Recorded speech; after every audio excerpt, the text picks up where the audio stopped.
എല്ലാവർക്കും നമ്മുടെ പുതിയ വീഡിയോയിലേക്ക് സ്വാഗതം. നമ്മൾ ഇന്നത്തെ വീഡിയോയിൽ ഗ്രാമീൺ ഡാക് സേവക് ട്രാൻസ്ഫറുമായിട്ട് ബന്ധപ്പെട്ട ഡീറ്റെയിൽസ് ആണ് പറയുന്നത്.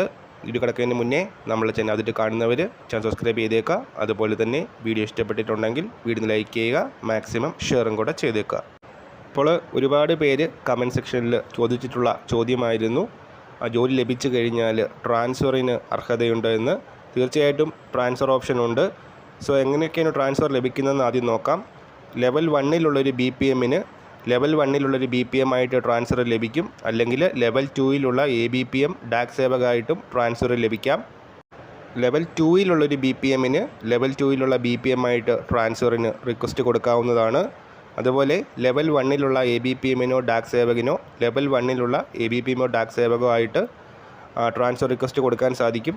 ലെവൽ 2-ലുള്ള ABPMനോ ഡാക് സേവകനോ ലെവൽ 2-ലുള്ള ABPMോ ഡാക് സേവകോ ആയിട്ട് ട്രാൻസ്ഫർ റിക്വസ്റ്റ് കൊടുക്കാവുന്നതാണ്. എന്നാൽ നിശ്ചിത വർഷം പൂർത്തിയാക്കിയതിനു ശേഷമായിരിക്കും ട്രാൻസ്ഫറിന് അപ്ലൈ ചെയ്യാനുള്ള യോഗ്യത വരുന്നത്.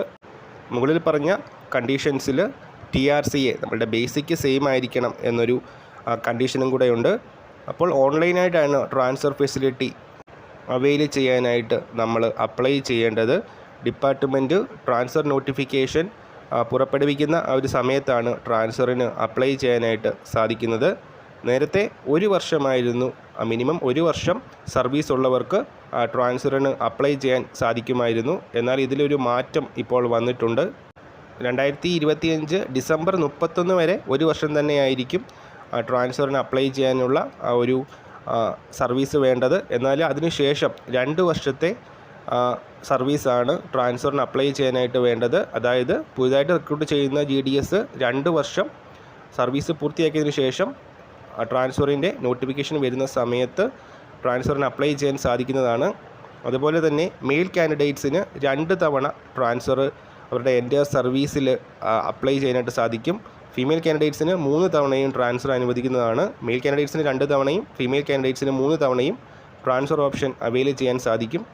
അതുപോലെ തന്നെ 1 വർഷത്തെ കൂളിംഗ് പീരീഡുമുണ്ട്.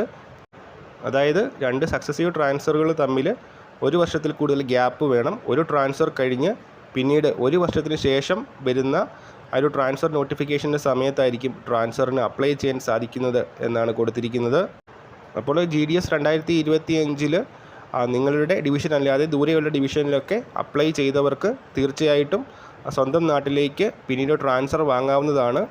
ഈ ഒരു ടൈം പൂർത്തിയാക്കിയതിന് ശേഷം ട്രാൻസ്ഫറിന് അപ്ലൈ ചെയ്യാൻ സാധിക്കുന്നതാണ്.